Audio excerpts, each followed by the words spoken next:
Muy buenas tardes a todas y a todos.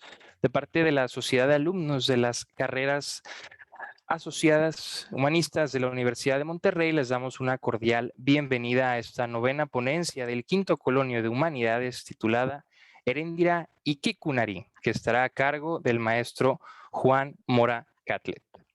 El maestro Juan Mora Catlett es un director, editor y guionista mexicano, nacido el 31 de marzo de 1949 en la Ciudad de México. Estudió una maestría en montaje cinematográfico en la Facultad de Cine y Televisión de la Academia de Bellas Artes de Praga, en República Checa. Fue miembro del Sistema Nacional de Creadores del Consejo Nacional para la Cultura y las Artes, CONACULTA en México, y obtuvo, entre otros reconocimientos, el Premio Universidad Nacional en la categoría de Docencia en Artes en 2009 por su trayectoria como formador de cineastas en el Centro Universitario de Estudios Cinematográficos. Su obra ha recorrido más de 40 muestras y festivales alrededor del mundo, entre ellos 2 ediciones del Festival Internacional de Cine de Morelia.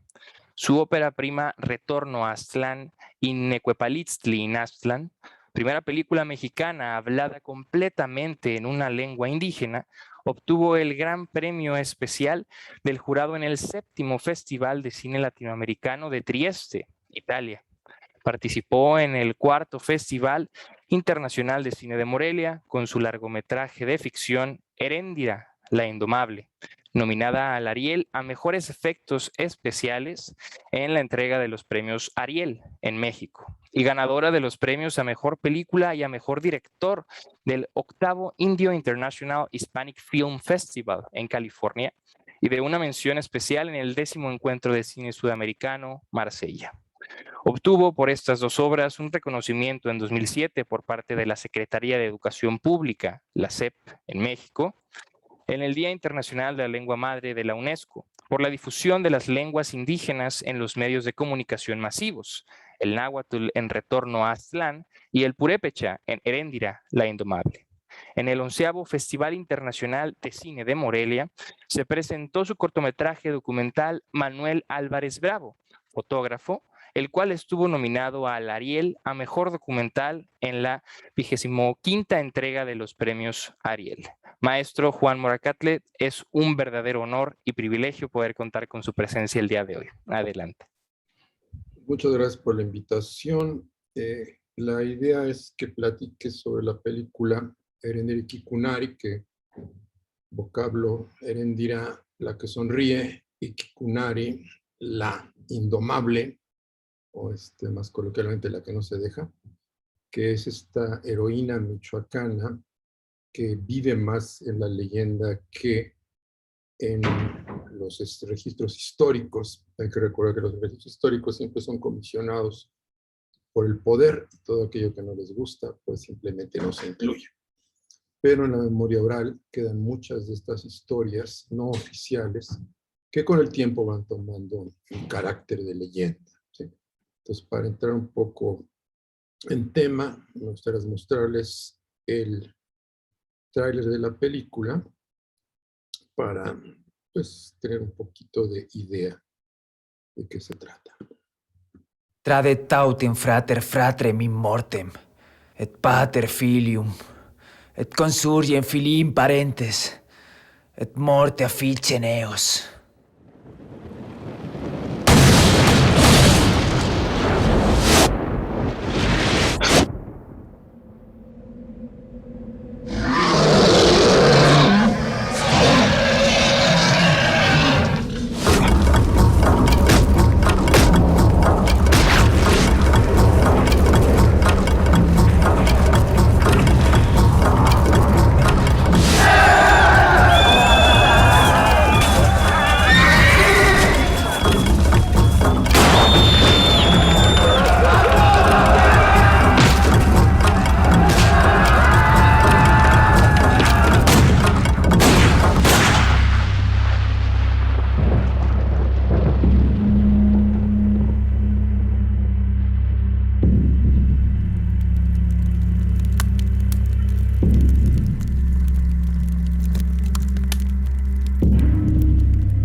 Bueno, como ven, la película trata de esta época denominada la conquista de México por los españoles, que muchos historiadores pues dicen que no fue tal, que más bien fue una rebelión de los pueblos indígenas que estaban sometidos por los aztecas, liderada por los españoles, que lograron conjuntar alrededor de ellos a todas estas naciones, a todos sus ejércitos indígenas, que fueron los que realmente vencieron a México Tenochtitlan, la redujeron a escombros, y después los españoles tomaron el control político y trajeron entonces la verdadera invasión, que fue la llegada de todo el sistema monárquico español y europeo para controlar sobre todo la producción de, sobre todo de materias primas y de oro.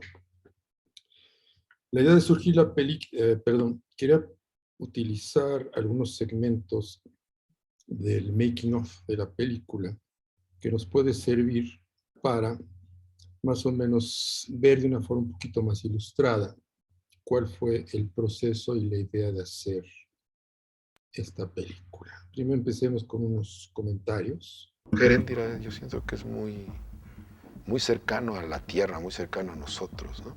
No es ninguna supermujer, ¿no? Es una persona como tú, como yo, que descubre su verdadera naturaleza interior, ¿no? Yo creo que para realizarte como ser humano necesitas forzosamente saber de dónde vienes. Y algo que a nosotros los mexicanos nos puede dar valor como pueblo, como cultura, es precisamente la riqueza de nuestra cultura prehispánica que compartimos con los pueblos latinoamericanos. Pues la película es distinta desde el tema. Creo que en nuestro país no tenemos ese valor o revaloramiento por los temas prehispánicos, y desde ahí se convierte en un tema difícil, porque no es un tema comercial, no es un tema que va a vender. Que son películas que no se hacen con dinero, sino con amor y conocimiento, ¿no? Porque bueno, pues hay otras que supongo que aparte que son otras visiones, pues tienen otros presupuestos, y esta tiene un gran amor con otro presupuesto. Y creo que eso es algo bien especial, ¿no? El hecho de haber filmado en cine digital una película sobre el mundo prehispánico, ¿no? Son como dos mundos encontrados en el imaginario simbólico de Juan Morán.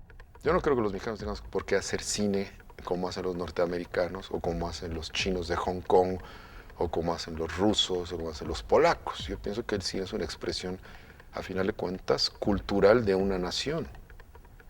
Y que lo mejor es echar mano a lo que tenemos aquí, ¿no?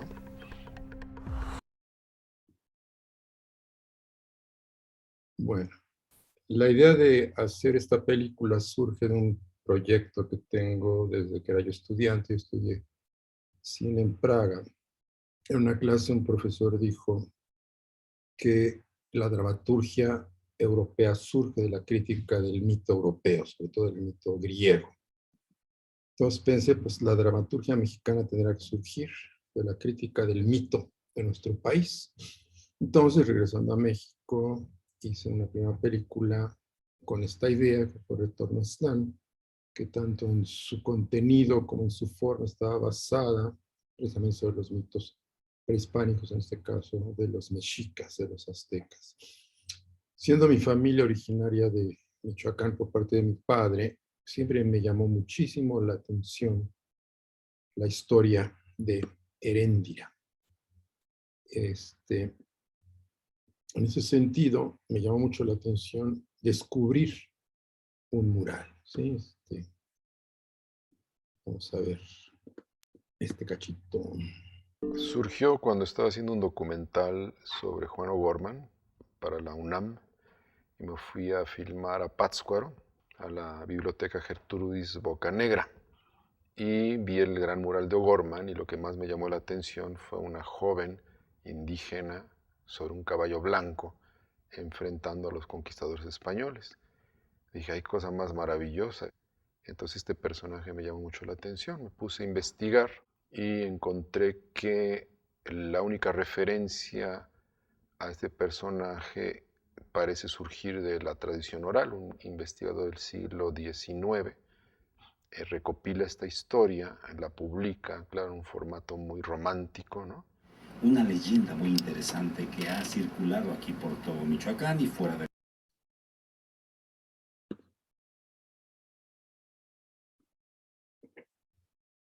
A partir de, bueno, retomar la imagen de Heréndira, me puse a buscar dónde había como información histórica.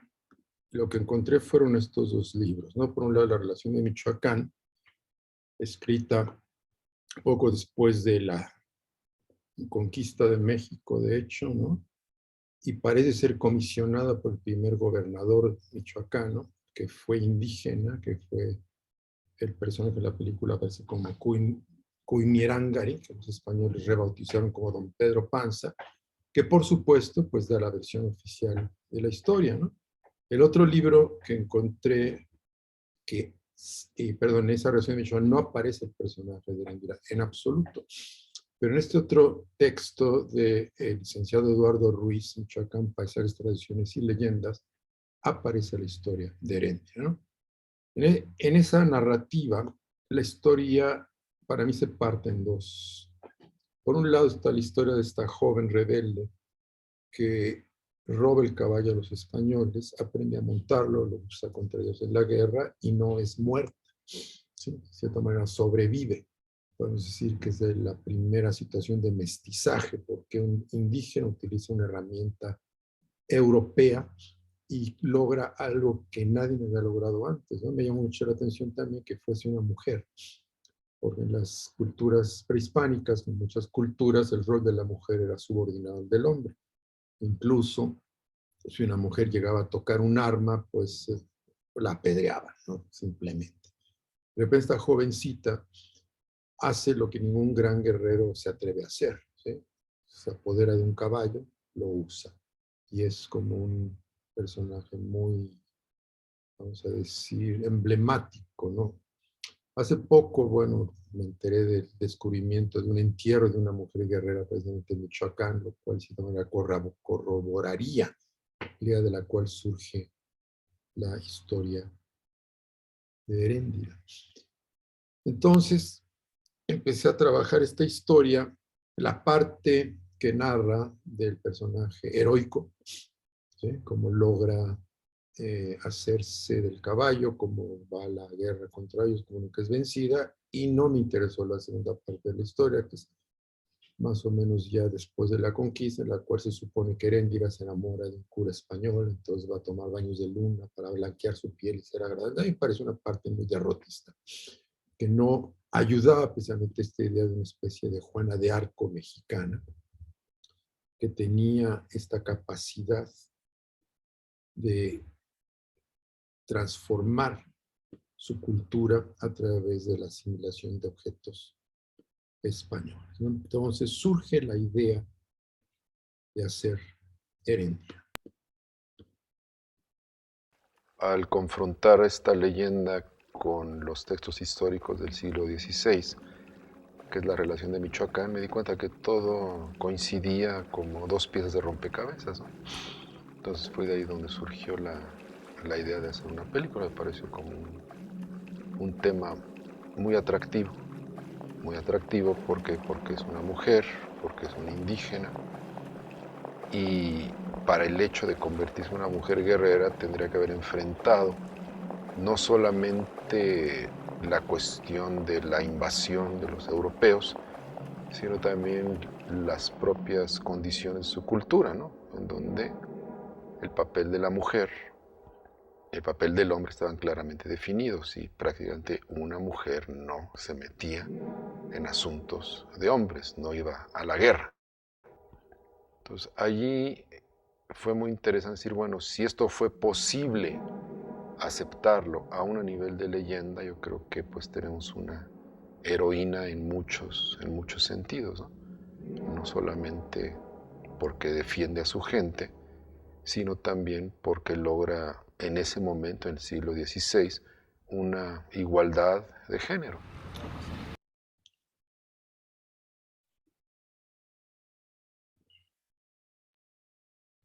esta idea de la igualdad de género que últimamente se ha vuelto muy importante en nuestro país, vemos que tiene esa como tradición muy, muy antigua, ¿no? Incluso al revisar la relación de Michoacán, me encontré con situaciones que, de cierta manera, anticipaban esto. Supone que había una mujer que se metió ya en la época en que las tribus peleaban entre ellas, se metió en el campo enemigo, bailó con el jefe de los enemigos, lo sedujo, le cortó la cabeza y regresó triunfante, ¿no? Es un poco como historia bíblica, o sea, podemos pensar incluso con la relación de Michoacán, hay, vamos a decir, interpolaciones sacadas de la Biblia, o hay ciertos parentescos, ciertas ecos que corresponderían más bien pues a cuestiones de la memoria común de la humanidad, de lo que el señor Carl Jung llama el inconsciente colectivo. Entonces esta idea me pareció muy, muy interesante y traté de hacerla lo más fiel posible, tanto a la leyenda como a la situación contemporánea. ¿Sí? En cuanto a cómo fui planeando el casting de la película, Estoy trabajando con material indígena, una leyenda indígena, filmada en una zona indígena. Pues los verdaderos dueños de este material son los indígenas. Entonces, ¿quién mejor que los mismos indígenas para que lo actúen? Entonces hicimos una convocatoria en Morelia. Por un lado, a gente interesada en participar, no necesariamente actores, y nos fuimos también alrededor del lago a buscar gente que también interesara participar, ¿no? Tampoco actores. Entonces, conjunté un grupo donde había indígenas hablantes del purépecha, indígenas que no hablaban el purépecha, y gente que vivía, radicaba en la ciudad de Morelia. Estuvimos trabajando cerca de 8 semanas con este grupo de gente, ensayando, aprendiendo los parlamentos en purépecha, y finalmente de ahí salió la selección final de los intérpretes, ¿no? Entonces fue como muy, muy bonito, porque fue crear una especie de taller, no para que aprendieran a actuar, sino para que pudieran desarrollar los personajes de la película. Yurisca, Caimendo, Tupucoachecha. Acción.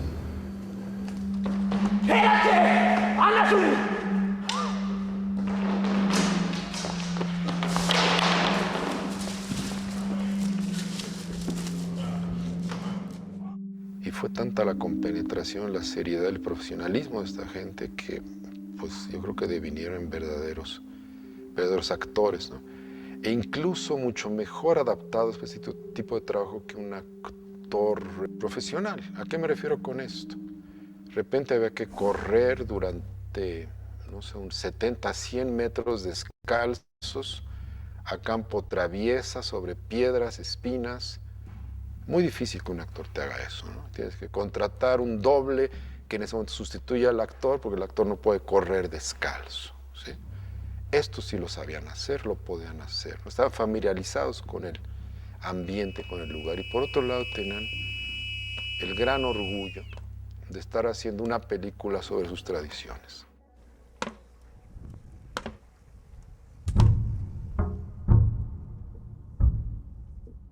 Mucho.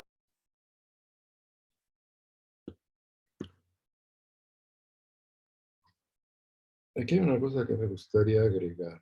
El trabajar con purépechas, herederos de esta cultura,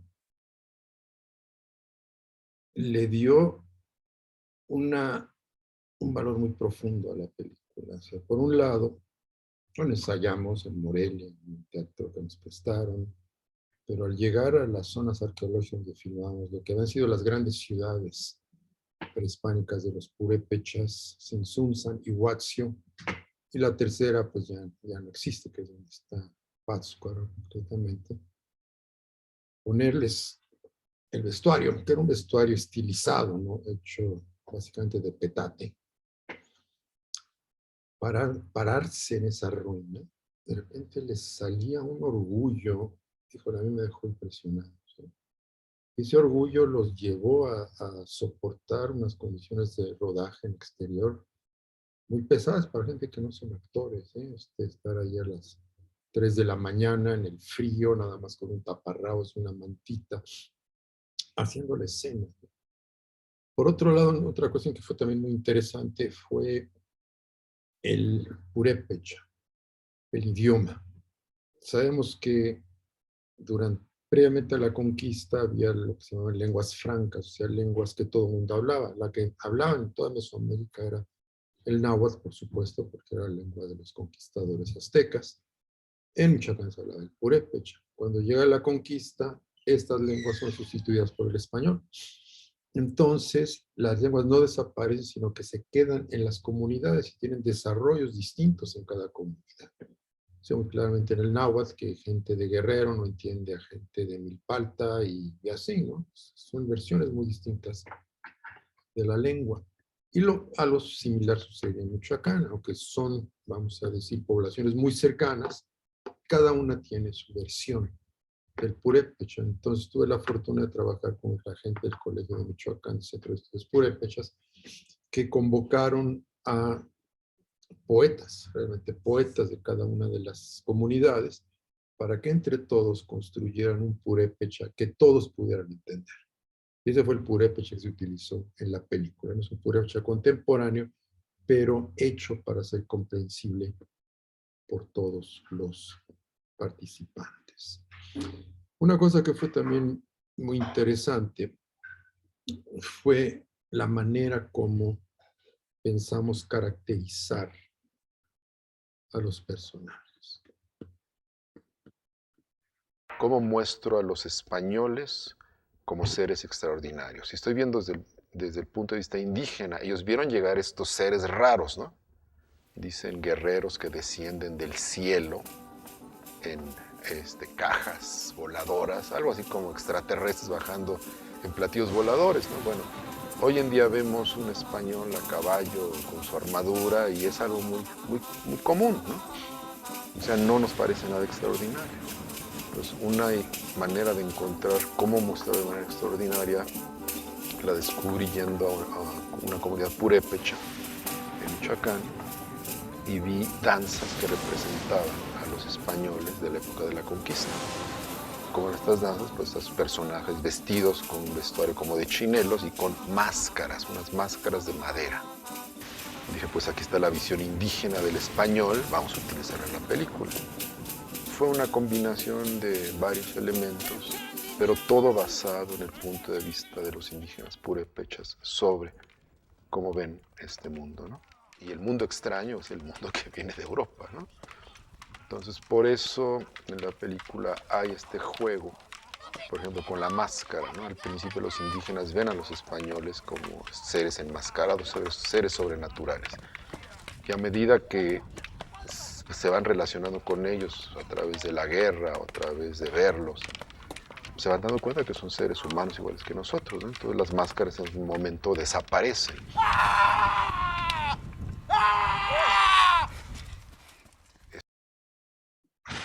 En cuanto a la parte de cómo representar el mundo indígena, nos basamos mucho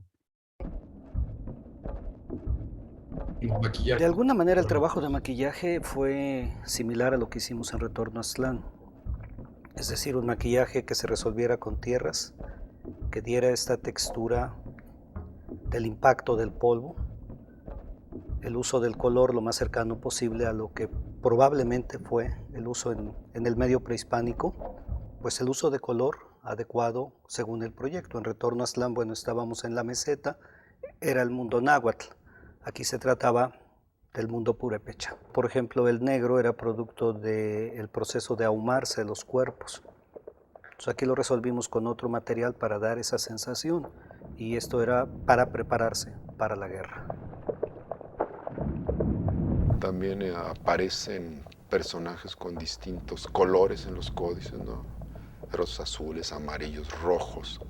Y también me sirvió para entender el paso de Heréndira de ser una mujer cuyo rol era casarse, tener hijos, hacer mantas y cocinar comidas, a convertirse en mujer guerrera, ¿no? De repente le doy los atributos del guerrero, la tiño de negro, le pusimos una hermosísima franja roja en el rostro para caracterizarla, para diferenciarla de los demás. Le pongo su besote, que era un elemento de perforación que se ponía abajo del labio, ¿no? Que solamente usaban los grandes guerreros. Y de esa manera también sucede algo muy, muy padre, se transforma el personaje.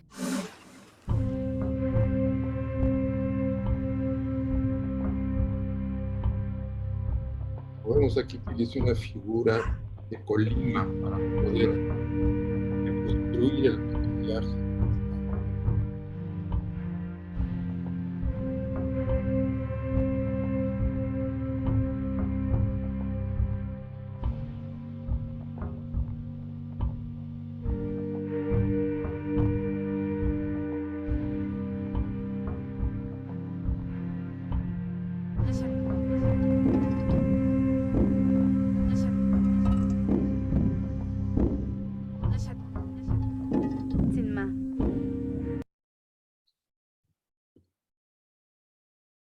Entonces, de nuevo, las fuentes prehispánicas y bueno, de la colonia sirvieron para crear la película, ¿no? Por un lado, siguiendo la historia de Heréndira, según los paisajes, tradiciones y leyendas de Eduardo Ruiz, y por el otro lado, la relación de Michoacán con la descripción de hechos históricos, y filmar dentro de lo que eran las ruinas arqueológicas y el paisaje michoacano. Eso fue difícil, pesado, porque ustedes saben, el lago de Pátzcuaro está totalmente contaminado.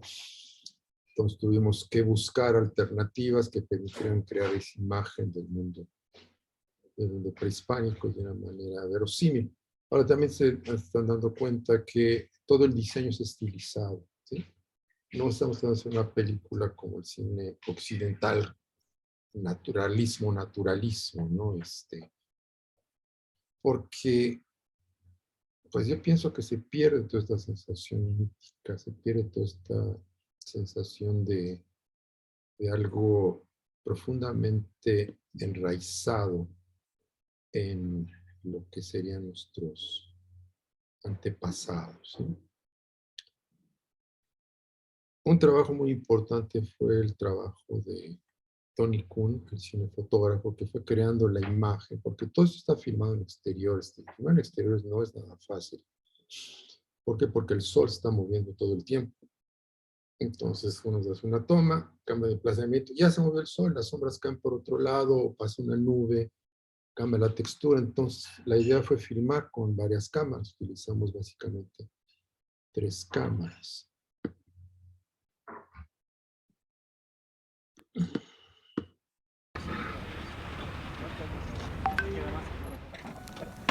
Aquí vamos a poner la HD, ¿sí? Sí, señor. Prevenidos para toma. Corriendo, señor.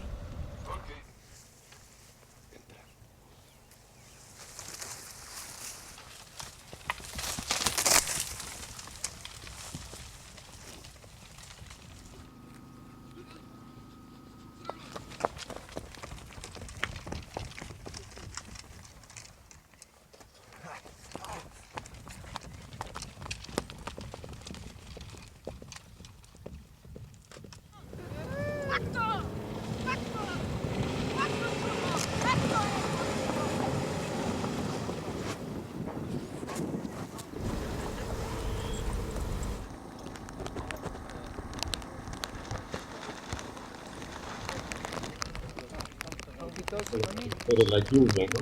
Un Tommy de caballo, que pasó tomarlo ya cabalgando. ¿Qué quieres? Vamos a esperar a que se meta tantito el sol. Ya se va a meter. Ya se está metiendo, aguanta un segundito.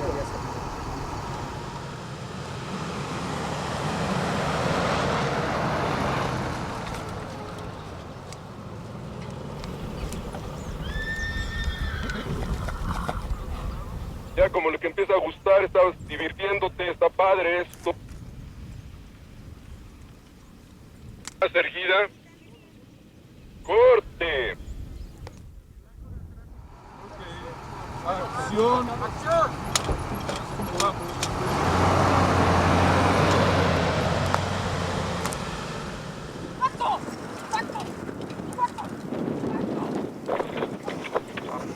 Te caes del caballo.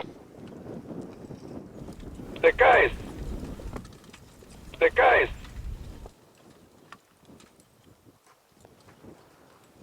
Por supuesto, esa no es la actriz.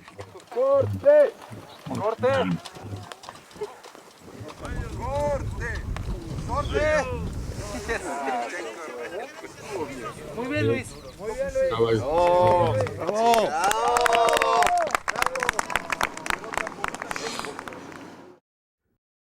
Ok. Entonces tuvimos toda esta idea de trabajar en el paisaje real, en las situaciones, las zonas arqueológicas, como ruinas. No tratar de reconstruir y de inventarse algo que no sabemos cómo realmente era. Y para eso es la idea de estilizar personajes, estilizar los ambientes e incluir incluso dibujos de la relación de Michoacán dentro de los espacios, sirvió para crear esta especie de juego plástico que hizo que, para mí, la película funcionara, ¿no?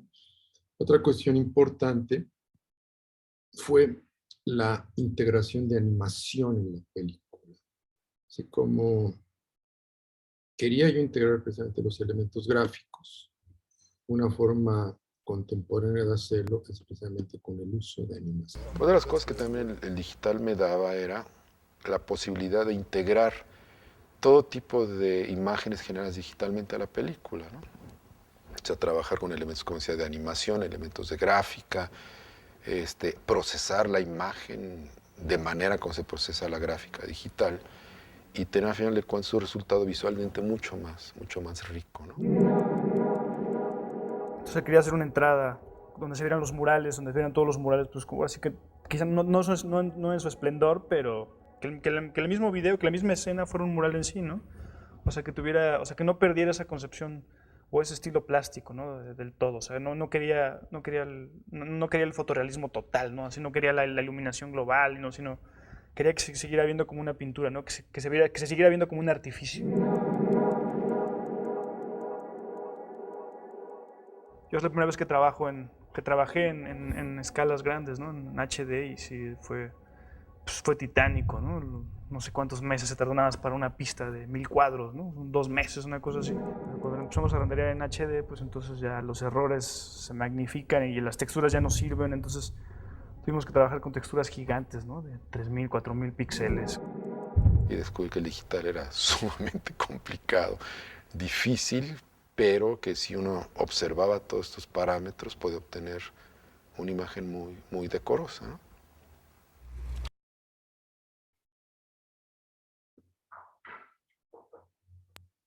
Ya con el avance de la tecnología hoy en día, pues ya estas ideas de hacer renders en HD, pues ya los hace hasta un teléfono celular. Sí, actualmente ya las películas están en 8K, a 60 cuadros o 48 cuadros por segundo o más, ¿no? 3D, en ese sentido ha avanzado muchísimo la tecnología, pero cuando esta película éramos pioneros, no se había hecho cine digital en México realmente, ni se habían integrado elementos de animación. Entonces me pareció como muy interesante poder tener eso dentro de una película de carácter mitológico, ¿sí? Otra cosa que fue también muy interesante fue el trabajo de efectos especiales, ¿no? Este ejemplo de cómo resolvimos un flechazo.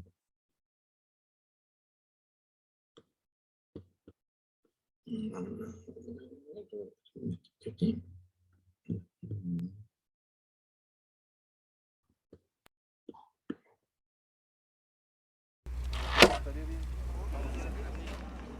La idea era que alguien flecha una esquina. Oye.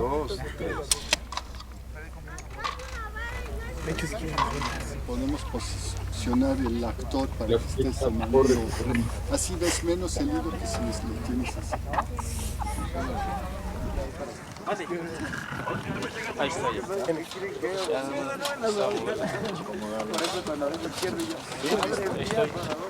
¡Acción!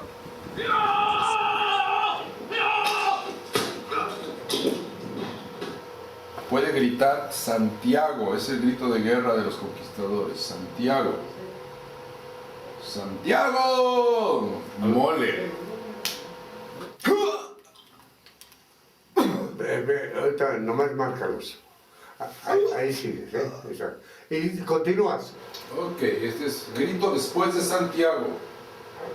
Ok, viene. ¿Listos? ¿La corremos?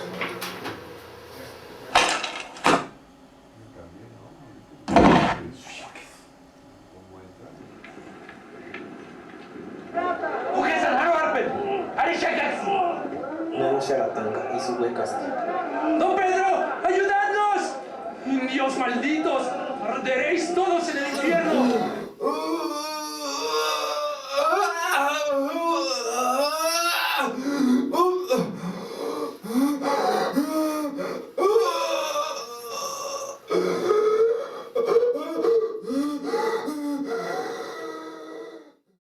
Más el concepto fue eso, fue como crear un mundo irreal por la leyenda, darle un tema a Heréndida, que es muy claro en la película, y tema y variaciones. A final de cuentas utilicé el sonido directo, donde venían caracoles, metalófonos, sonidos con piedras, como todo un análisis de los DATs. Y las voces, los diálogos, entonces yo estuve fácil, como un mes sacando material de los DATs y numerándolo y poniéndole nombre para tener como mi paleta esta famosa que yo le digo, para empezar a componer. La idea de estilizar hacia la imagen operística me sirvió mucho también para reducir el número de personas que participaban y para integrar la voz y todos los sonidos que se utilizan en la película como un todo armónico. ¿Qué quiero decir con eso? El sonido no es naturalista. Las voces siempre están sostenidas por el resto del sonido. ¡Ala!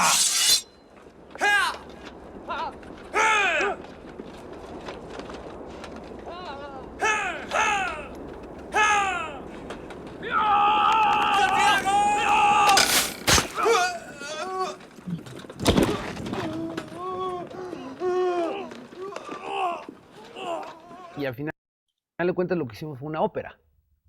O sea, tal cual una estructura de una ópera. O sea, tiene su introducción, su desarrollo, su clímax y retoma y su coda.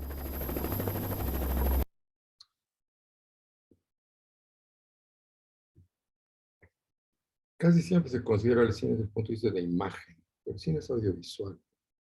O sea, aquí todo el asunto es sonoro, el idioma purépecha, lo que son las pistas de efectos o de ambientes, las fuimos integrando con la música, ¿sí? Entonces yo trabajé con un músico, un músico joven, Andrés Sánchez, que era más conocido como rockero, ¿sí? O como músico alternativo, porque quería crear un puente entre esa historia antigua con los jóvenes contemporáneos, ¿sí? Entonces hizo una pista musical muy, muy interesante. Pero le dije, bueno, yo estoy como un poquito harto de siempre escuchar lo mismo, ¿no? Los instrumentos modernos haciendo la música de fondo, ¿sí? Y aquí yo quería algo que surgiera de lo que estábamos filmando, o sea, usar los instrumentos, como instrumentos, utilizar los sonidos mismos de la película. Recuerdo cuando estaba arriba del volcán, tomé unas piedras, empecé a golpear otras, vi que hacían notas distintas, grabamos ese tipo de cosas, grabamos sonidos del viento, del fuego, del aire, etc. Y todo esto el músico lo pudo convertir en una paleta musical, precisamente utilizando los sampleadores, ¿no? O sea, que son formas digitales de analizar el sonido y después poderlo reproducir en diversas tonalidades y en diversas escalas para ir construyendo toda la música, ¿no? También a mí me gustan mucho los efectos especiales hechos in situ, ¿no? No necesariamente producidos como en postproducción, ¿no? Sino hechos en el lugar.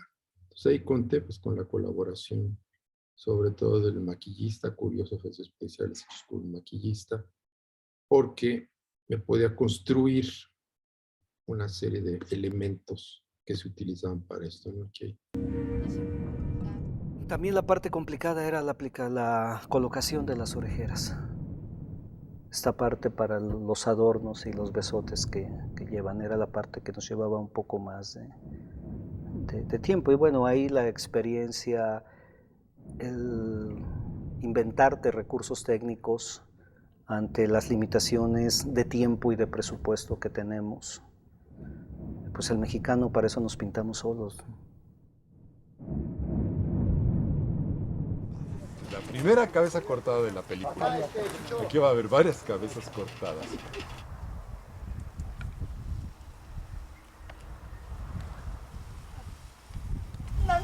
¡Ay, detente! A ver, sostenga ahí la cabeza.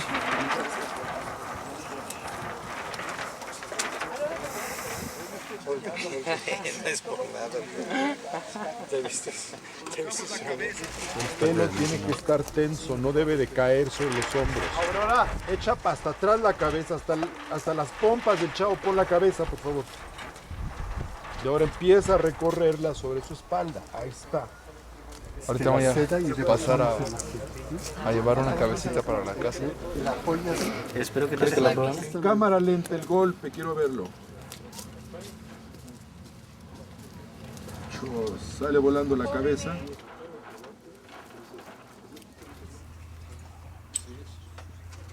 Lo más abajo. ¡Acción! ¡Abajo!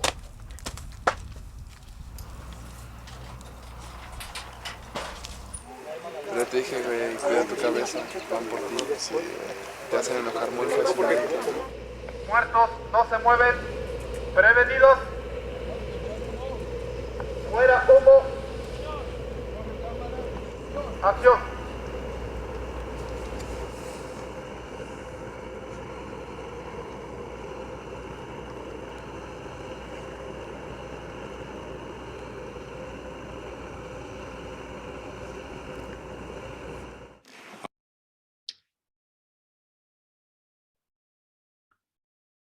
Bueno, ya que desmonté muchos de los pedazos de la película, que quedó visto todo lo que ocurre tras bambalinas, vamos a checar algunas de las secuencias que yo creo que son importantes y que en cierta manera establecen un poco la historia y la relación con el mito.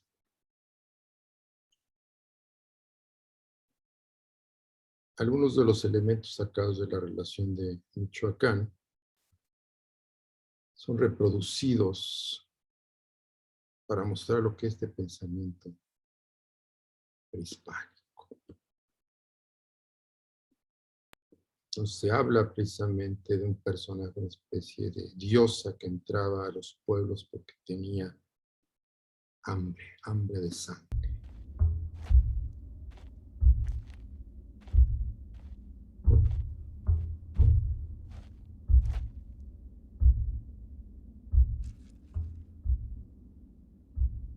Achatimas. Yo te shapkaktia hanon, ano. Ko, is Sanix in Tekachinda. Achatanashwan.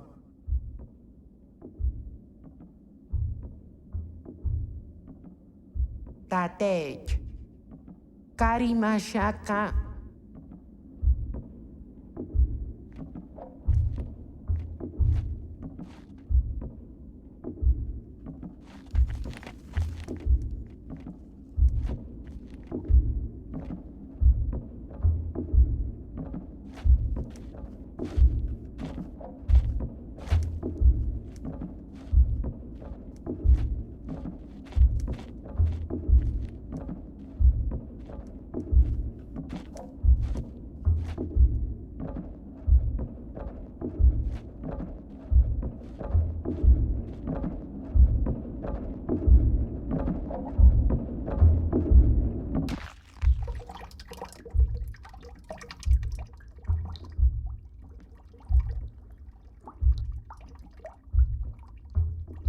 Tireratsen. Tata hecha.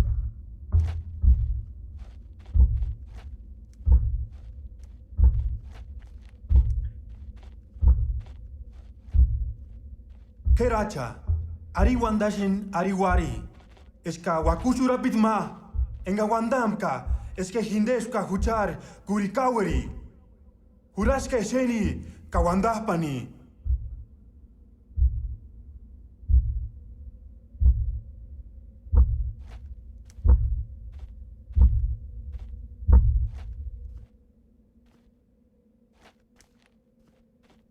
Kurikaweri Aristiren, Hu.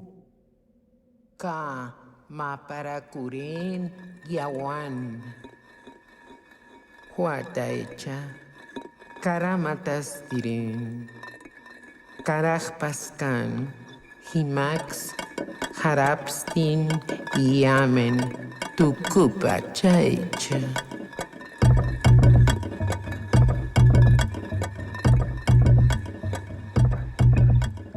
Sharatanga. Juras que xia yamendu tu kupachecha. Oh, isesti. Yamenduecha y shoharas.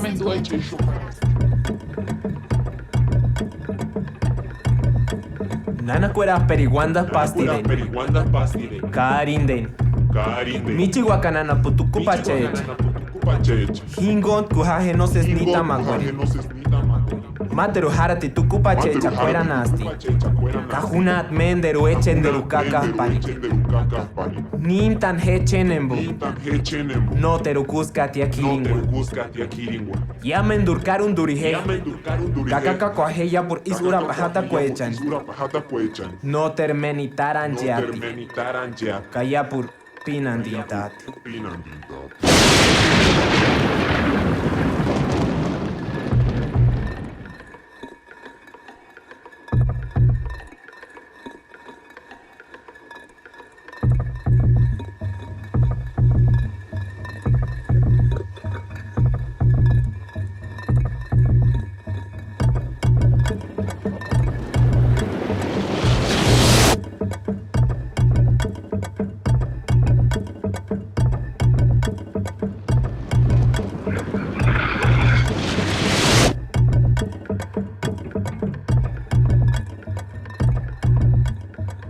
Katun, kushareti.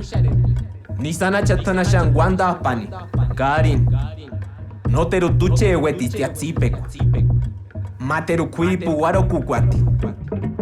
Kuiripu himan yamendurkaka apati.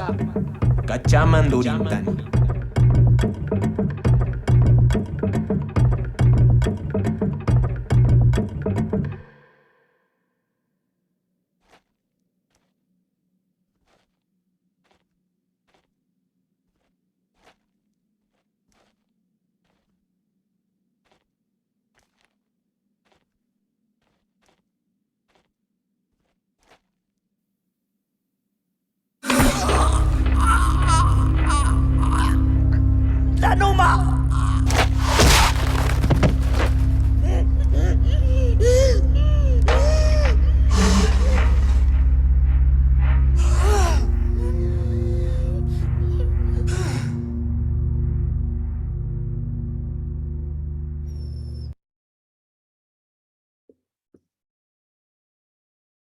¿Cómo representar mitos? Sí. Aquí fue pues a través de estos elementos. Bueno, un paisaje extraño, pudimos filmar arriba del volcán del Paricutín, que por supuesto no existía en la época, ¿verdad? Pero pues nos daba el ambiente del mundo, de las montañas, los dioses de las montañas, y permitía también el uso de la estilización, cómo mostrar una asamblea de dioses. Ahí vinieron muy a la mano de las máscaras antiguas purépechas que nos prestaron del museo, entonces podemos utilizar varias para esa sensación, la integración de los elementos gráficos de la relación de Michoacán, como esta pintura de códice que adorna la parte inferior, el uso del sonido, ¿sí? Y también interpretar la forma que va a ser destruido el mundo prehispánico con la crucifixión de los dioses prehispánicos. Realmente, bueno, pues claro, es una interpretación, si ustedes quieren, muy libre de los presagios, ¿no?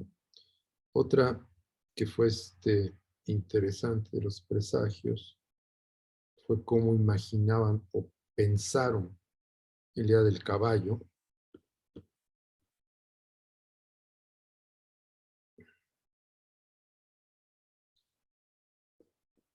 Como este ser monstruoso para el valor que se iba a tener con Heréndira.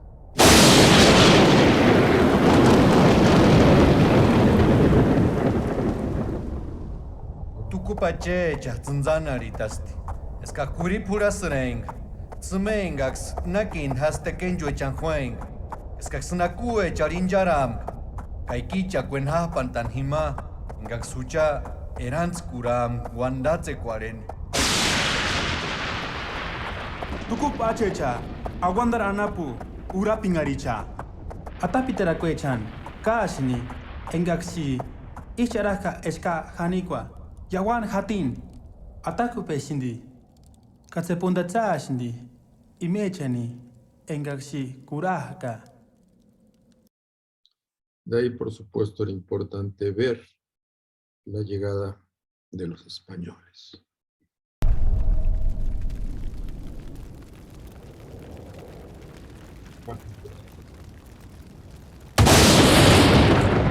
Vecendi diabolus! Alpasamen! Iran manyan!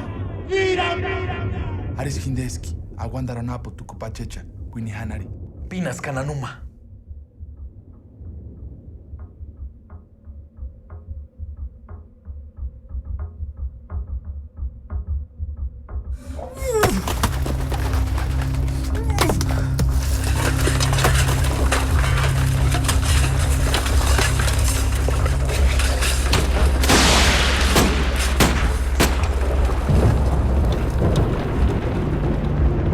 Satanas proiectus es in terra! Et angeli eius cumilo misti sum!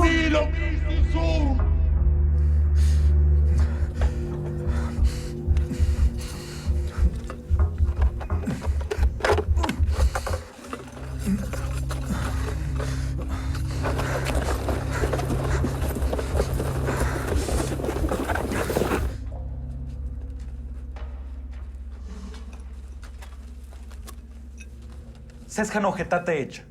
Paco ejinque tzutaco. Tuche huertu cupachan. Cacomarisngax. Escuchans. Cuapentag. Señor Domingo Niño, este indio es el que se bautizó como Don Pedro Panza. Preguntadle dónde está el oro y la plata.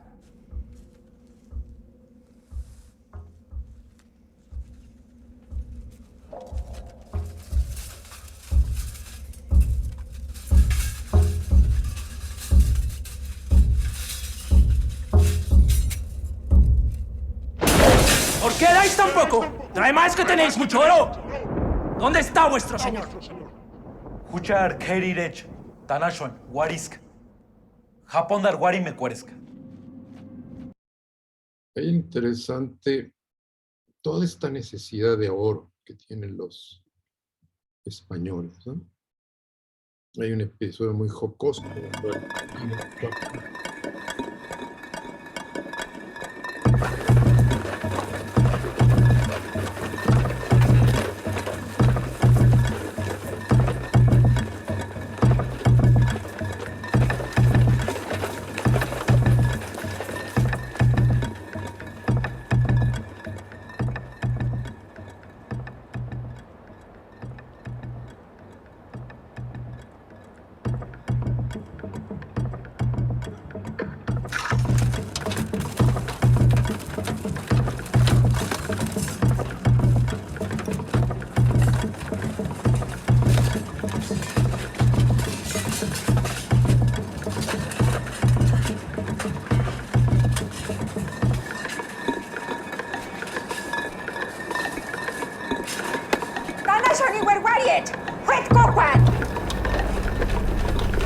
Señor Gonzalo de Vargas, Ruiz, apresuraos.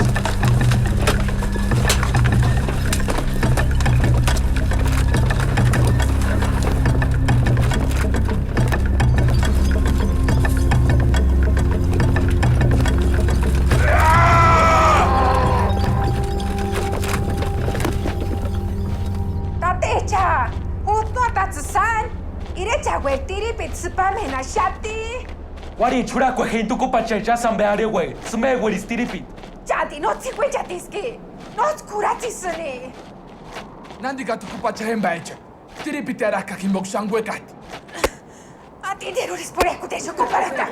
Ekirabio kwapilujar mi mishikwan.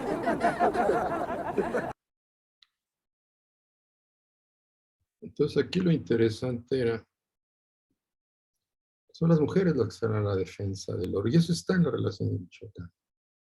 Así como los grandes guerreros están como que no saben qué está pasando, las mujeres son muy claras en ese sentido. Entonces es la parte que me parece como muy rescatable precisamente de estas narraciones prehispánicas, ¿no? Otra parte que creo que era interesante era el asunto del sacrificio, el sacrificio humano.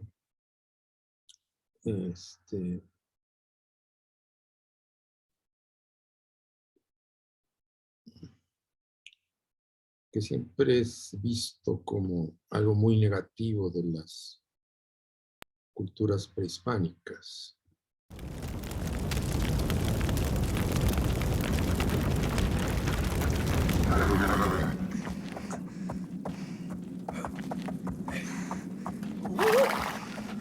Caballo.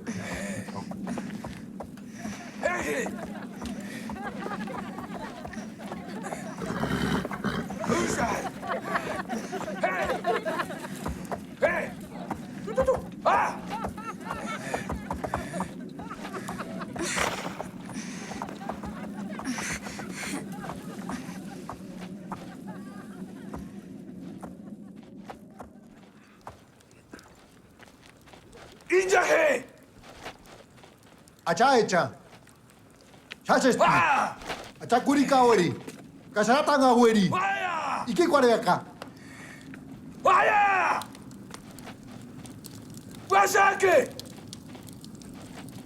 Washake yamen duecha.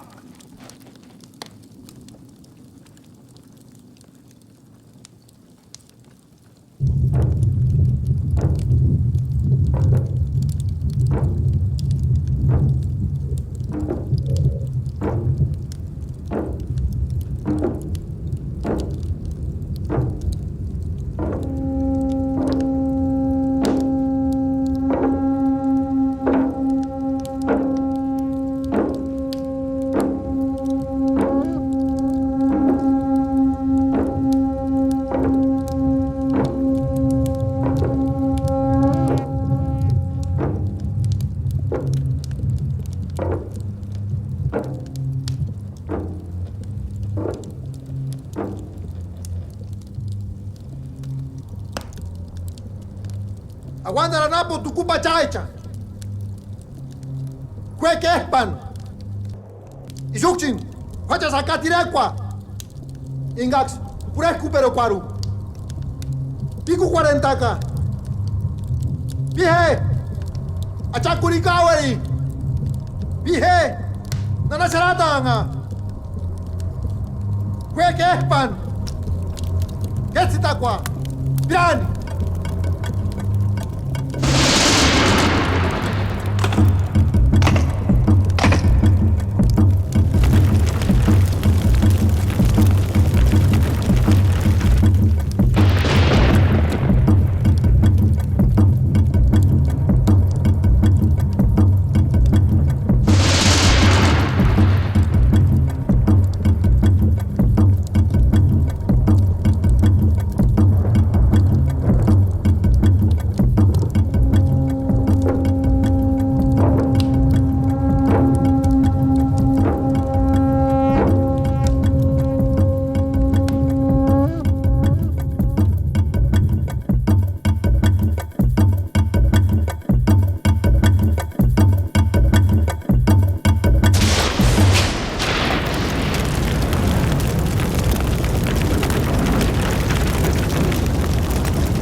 esa era una situación que me interesaba mucho, la del sacrificio humano, que bueno, se dice, es que eran unos salvajes, que lo encontramos en todas las culturas, dentro de la misma Biblia, ¿no? Se habla del sentido del sacrificio cuando Jehová acepta el sacrificio de Abel y rechaza el de Caín. ¿Por qué acepta el de Abel? Porque Abel ofrenda el ganado, el mejor ganado que tiene, ¿no? Y Caín ofrenda las verduras más feas que tiene, ¿no? El sacrificio implicaba eso, ¿no? Dar lo más preciado de la vida humana.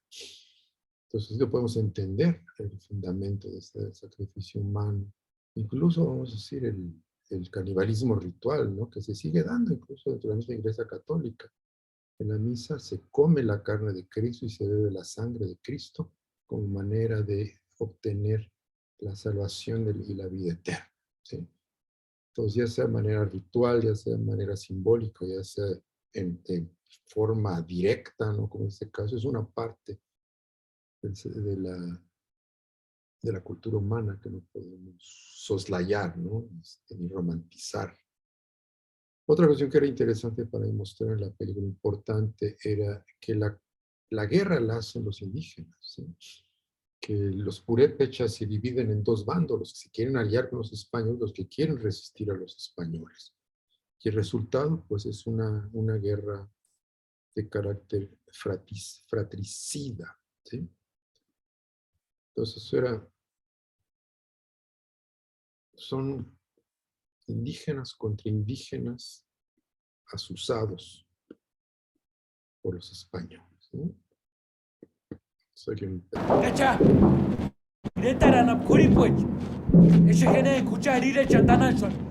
Uriate cuecha millo alhaca. Es por ecuprak, y por ecupericha ningún. Ningún pacare heca curangüe. Es que una jura muchac. Caguari conero core. Et audivi voce magnam dicentem, ite et te fundite septem fialas ireirein in terra.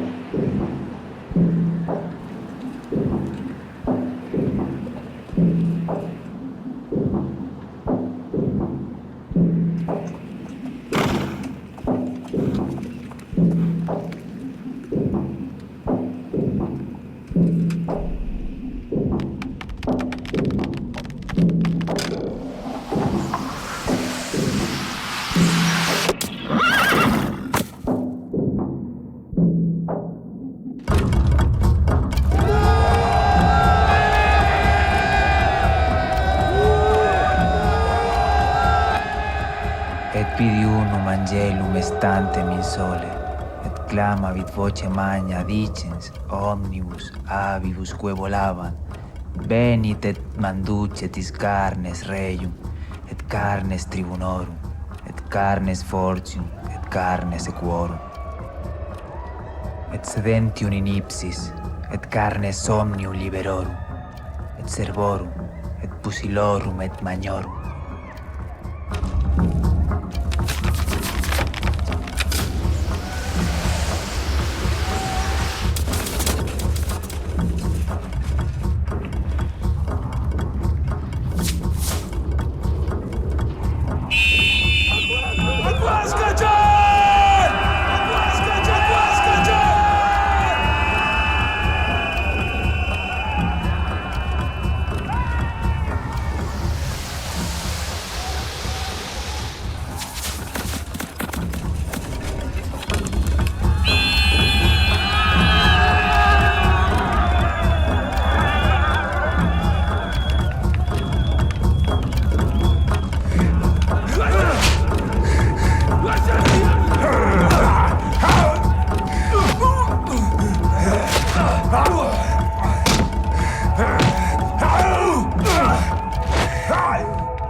Pero para mí es importante señalar esto, ¿no? La lucha fratricida y los europeos que lo único que querían era ese oro. ¿Por qué querían tanto oro? Porque con el oro fue con lo que Cortés le pagaba al rey de España, Carlos V, que quería convertirse en el emperador del Imperio Romano Occidental, y para lo cual compró ese cargo con oro que le dio al Papa. Es un trono, un imperio hecho con la sangre de los indígenas mexicanos, ¿no? Entonces me parecía que era algo que había que señalar bastante dentro de la película, ¿no? También hay una tradición que me gustaba mucho, que es precisamente la tradición del juego de pelota purépecha. Metí un cachito del juego, que lo veo como un juego como cósmico, ¿sí? En el cual la pelota del fuego en cierta manera son como elementos cósmicos.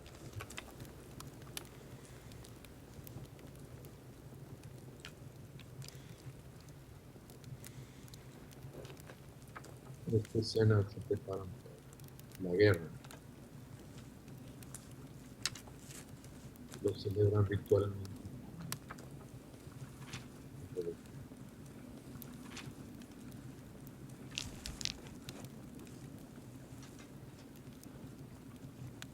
Huchai, tukupachai. Kurikaweri, kasharatanga. Harwatan, hawat. Huchar hinzin. Huchar, purecuperuchan. Hueracuan. Cateruna walen. Char minzita. Wingaperantaje. Buenan, chanan.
Y para mí, pues, también el asunto del caballo, ¿no? El encuentro del indígena con el caballo.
Hombre, echa eso allá.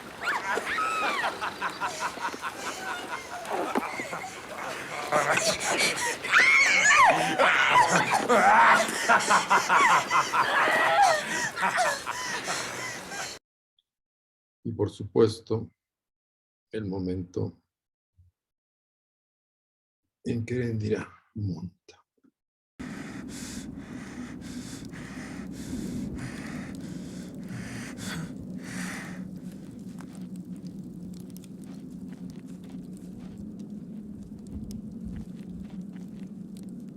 Achatimas. Erendira shupastia shuni. Hueca singa, skarguinan shukak.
Bueno,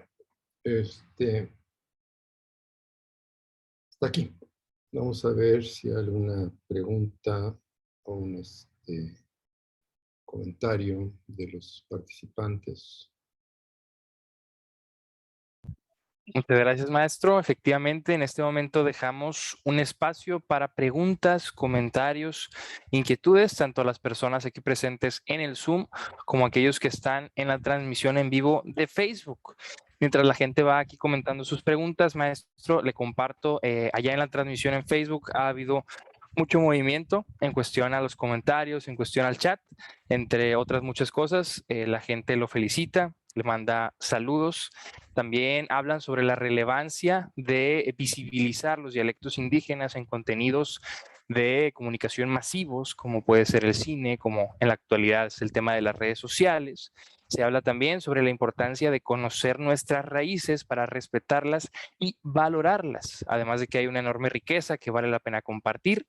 El profesor Bertrand Lovejoy, a quien mandamos un caluroso saludo, un afectuoso abrazo, comenta, además de lo interesante que es el proceso creativo descrito aquí, recomienda sobre los canibalismos leer los trabajos y la tesis de su colega Stan de Klerk. Y para comenzar con el tema de las preguntas, por aquí nos ponen, ¿cuál fue el momento más difícil de la película? Tanto para los actores como para la producción. Quizá filmar arriba del volcán Zapicho. Ahí afortunadamente el señor gobernador nos prestó su helicóptero personal y pues trasladar todos los elementos arriba del volcán fue como muy pesado. Y una vez que había que hacer la toma aérea, pues no podía haber nada invisible, entonces todo el mundo se tuvo que esconder. Y mientras giraba el helicóptero alrededor, el volcancito de la boca, que se llama Zapichu, la boca pequeña, la actriz empezó a escuchar como que una serpiente de cascabel, se asustó mucho. Al final de cuentas no era nada, ¿no? Y ya de regreso, pues una asistente de maquillaje se paró sobre una piedra, porque son piedras amontonadas, muy, muy inestables, y empezó a ir sobre la piedra, como patinando sobre la piedra. A Fuente no le pasó nada, en la noche estaba muy contenta, contó la anécdota, salió, se cayó en un hoyo y se rompió la pierna en 3 pedazos. Eso fue, yo creo que el momento más difícil y más terrible del rodaje. Totalmente. Yo pienso con todo lo que comentaba, maestro, hay un gran mérito detrás de la película, porque entendiendo cómo funciona el cine hoy en día, detrás de esta pantalla verde y los efectos especiales, bueno, una película literalmente hecha por las personas en los momentos y en las locaciones exactas, pues tiene un mérito y supongo que una dificultad increíble, ¿no? También nos comentan por acá, y leo textualmente, dicen: maestro, muy buenas noches. Personalmente sentí la producción hecha de manera fiel históricamente, muy admirable. Me llama la atención el dato en que parte del reparto de actores tienen ascendencia purépecha, que vivió de cerca las consecuencias de la conquista. ¿Se tomó alguna referencia histórica proveniente de estas familias para dar una representación más fiel a los eventos que se muestran en la película? Bueno, el guión, yo elaboré el guión por mi lado, basado en los textos que ya mencioné, y una vez que pude entrar en contacto con el Centro de Estudios Purépecha de la Universidad de Morelia, sometí el guión a revisión por los expertos purépechas, los historiadores, los poetas, y ellos solamente me hicieron una corrección. El personaje del jovencito tenía un nombre que era el nombre de uno de los héroes purépechas. Me pidieron que lo cambiara por Siwe, que quiere decir adolescente. Esa fue la única observación que me hicieron, y encontraron que era bastante fiel con todas las fuentes históricas. Una situación como muy curiosa fue que cuando estaba yo buscando las locaciones, me acompañó precisamente uno de los funcionarios de la Secretaría de Asuntos Indígenas. Digamos, un pueblo, yo vi que había un gran movimiento en el pueblo y la gente estaba corriendo, y le dije: ¿qué pasa? Pero no, pues parece que un muchacho se robó a la muchacha y va con los padres de la muchacha a pedirles perdón. Y dije: híjole, eso está en la Relación de Michoacán. En la Relación de Michoacán hay un capítulo que se llama Los que se casaban por amores. Decía que el muchacho raptaba a la muchacha, se iba a vivir con ella unas semanas en el bosque, en la montaña, y después regresaba a pedirle perdón al padre de la muchacha, el cual podía perdonarlo, y a cambio de ese perdón, pues el muchacho tenía que trabajar gratis para el suegro durante determinado tiempo, y si no los perdonaba, pues tenían que irse los dos. Y estaba viendo yo en vivo una costumbre que había yo leído en la Relación de Michoacán. Como que sigue habiendo un nexo, quizá no de carácter teórico, de carácter de investigación, sino de carácter vivencial. La gente sigue viviendo, porque hasta cierto punto la cultura purépecha fue respetada por los españoles por este pacto, esta alianza que hicieron, ¿no? Que realmente, al final de cuentas, pues los obligaron a aceptar el cristianismo, que de hecho hay una secuencia sobre eso en la película, que me gustaría mostrarlas rápidamente, si se vale. Claro que se vale, más que bienvenido.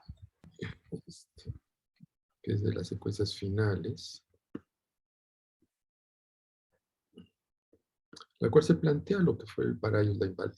Kanochka Tuxuncha, Ishuecasi, Escatzuma Juramuaca, Kanoch Tiripit, Kushareti, Echeri, Japundaka, Tipi Paraqua, Ambexis Huecaski, Sander Sesca Watich Kander, Esquiam Quiripuitz, Ataxi Kunaaka, Canoxis Kuwandi Kunani, Kajuchar wajpecha kanimak sapiratichmeng tarepeak. Kawarini shujuchar iretaro.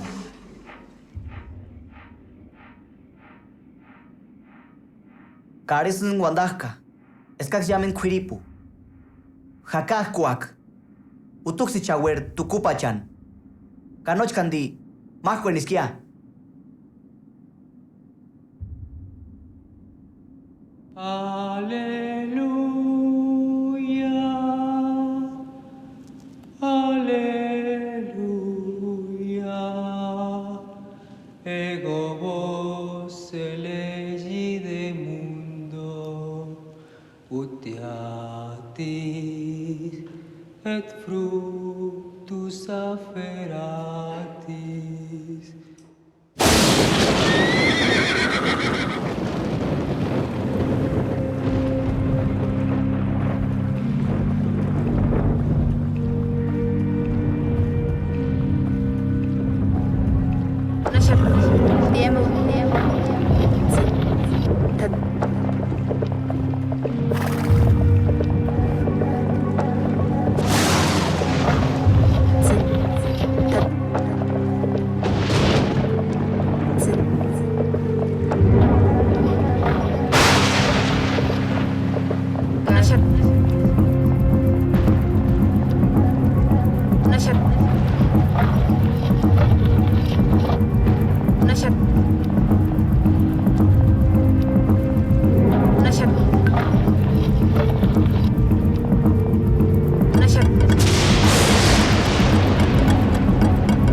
Y la imagen final de la película es el dios Kurikaweri rodeado por un cerco de mazorcas de maíz.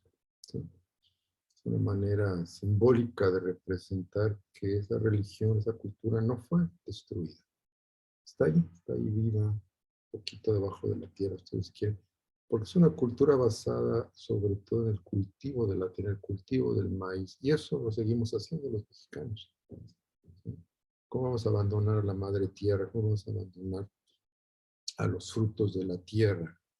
¿Cómo vamos a abandonar a nuestros dioses? Entonces, detrás de cada santo católico hay un dios prehispánico. Igual que en Europa, detrás de cada santo europeo está el dios de los celtas, está el dios de los vikingos, está el dios de los sajones, del que sea, ¿no? Eso fue un proceso de expansión de la Iglesia Católica que era como hacían los romanos, absorbían los dioses, las otras culturas, simplemente se los llevaban a su panteón, todos los dioses los encerraban ahí como prisioneros y de esa manera expandían su religión. Hicieron lo mismo aquí en México.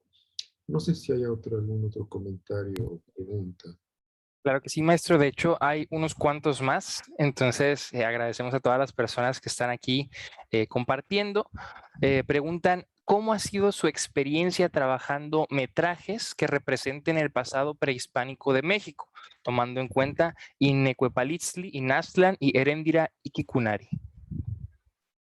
Pues ha sido una experiencia de búsqueda de una dramaturgia cinematográfica mexicana. No estar copiando, siguiendo las modas internacionales, sino desarrollar algo propio. Porque siento que este material nuestro tiene que ser expresado en nuestro lenguaje. No el lenguaje norteamericano, de las películas de acción, de los anillos, esas cosas que se hacen con millones de dólares, ¿no? O el lenguaje del cine de arte europeo, ¿verdad? No es nuestro lenguaje. Entonces hay que desarrollar ese lenguaje propio y ha sido muy positivo, sobre todo la respuesta del público. No sé, una vez mostrando, pues creo que fue Heréndira en la Cineteca Nacional de la Ciudad de México, un miembro del público me dijo, le agradezco que ponga gente morena en la pantalla. ¿Sí? Yo tengo una cuñada alemana que dice que en la televisión mexicana hay más güeros que en la televisión alemana. Entonces hay toda esta cuestión racista que persiste en nuestra cultura, desgraciadamente, y que tenemos que combatir, tenemos que reconocer nuestros propios valores, nuestra cultura muy antigua, ¿sí? Y es muy rica. Y antes de que venga Spielberg a hacer la conquista de México, o vengan a convertir a Cortés en un ídolo porque nos vino a civilizar, pues yo creo que tenemos que tener nuestra propia voz. Y la respuesta del público ha sido algo que me ha motivado a seguir luchando contra corriente para hacer estas películas, ¿no? O sea, el estreno de Heréndira, que se dio afortunadamente en cines, hay un cine en el centro, creo que era el Palacio Chino, que empezaron pasando la película a las 10 de la mañana una sola función, pero la exigencia del público fue tan grande que en las 2 semanas estaba en función corrida desde la mañana hasta la noche, y bueno, fue como una demostración que el público estaba hambriento por este tipo de cine, ¿no? Está bien el cine de Marvel, el cine de Disney, todas esas cosas, ¿no? Pero pues también tenemos mucho más que contar nosotros de lo que ellos nos tienen que contar, tienen que venir a contar. Es un poco radical en eso. Totalmente, maestro. Y hay una pregunta que creo va mucho en esta línea y dice, ¿cómo podemos continuar la divulgación de los dialectos indígenas y de la realidad de nuestro país a nivel macro, entre paréntesis internacional, en una época donde el cine y donde los medios de comunicación en general están plagados de superhéroes estadounidenses y de efectos digitales? Bueno, por un lado una corrección, no son dialectos, son lenguajes. Si los lenguajes pueden tener diversos dialectos, que es un poco lo que pasó después de la conquista, de que se fueron desarrollando de manera distinta las cosas, pero son lenguajes complejos, incluso muy, muy poéticos, algunos de ellos como el náhuatl, ¿no? ¿Cómo lo podemos hacer? Pues yo creo que apoyando al cine mexicano. ¿Sí? México tiene uno de los públicos que más se le reditúan al mercado norteamericano, porque la gente va mucho al cine. Entonces, los exhibidores, así como Cinépolis, esta gente, pues son negociantes. Entonces, si les dan el producto norteamericano que viene con toda la publicidad ya pagada y les deja grandes ganancias, pues claro que no van a querer poner cine mexicano. Entonces, si el público exige ese cine, pues podemos ir abriendo brecha y también motivando a los cines a trabajar más con esto, ¿no? Ya hay varias películas hechas en ese sentido, películas sobre los Rarámuri, por ejemplo, ¿no? Hay una película que se llama Maracame, en la cual se hablan los idiomas de nuestro país, ¿sí? Que tenemos una riqueza enorme de idiomas. Hay que apoyar al cine mexicano, es lo que hay que hacer. No solamente el cine, el arte mexicano, la cultura mexicana, ¿no? Ya sé que, como decía Bernal del Castillo, los mexicanos somos muy amigos de las novedades y nos encanta abrazar todo lo que nos llega, ¿no? Pero hay que abrazarlo e integrarlo. Muchas gracias, maestro. También comparten acá la pregunta de ¿cuánto tiempo les llevó a adentrarse en la cultura para presentarla con tanto realismo?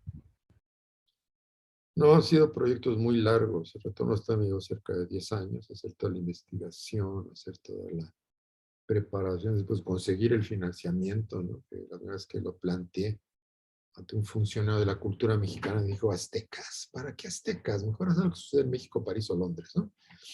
Si hubiera hecho eso, pues la película hubiera muerto. Sin embargo, Retorno se sigue exhibiendo, ¿no? Todo este año se exhibió muchísimo, tanto a nivel nacional como internacional. Heréndira también me llevó una cantidad de tiempo similar y ahora estoy preparando una tercera película sobre el tema del mestizaje, que es la llegada de 13 sacerdotes franciscanos que van a traer Cortés para que convenzan a los sacerdotes mexicas de que adoran al demonio, ¿no? Entonces se llama el coloquio de los 12, perdón.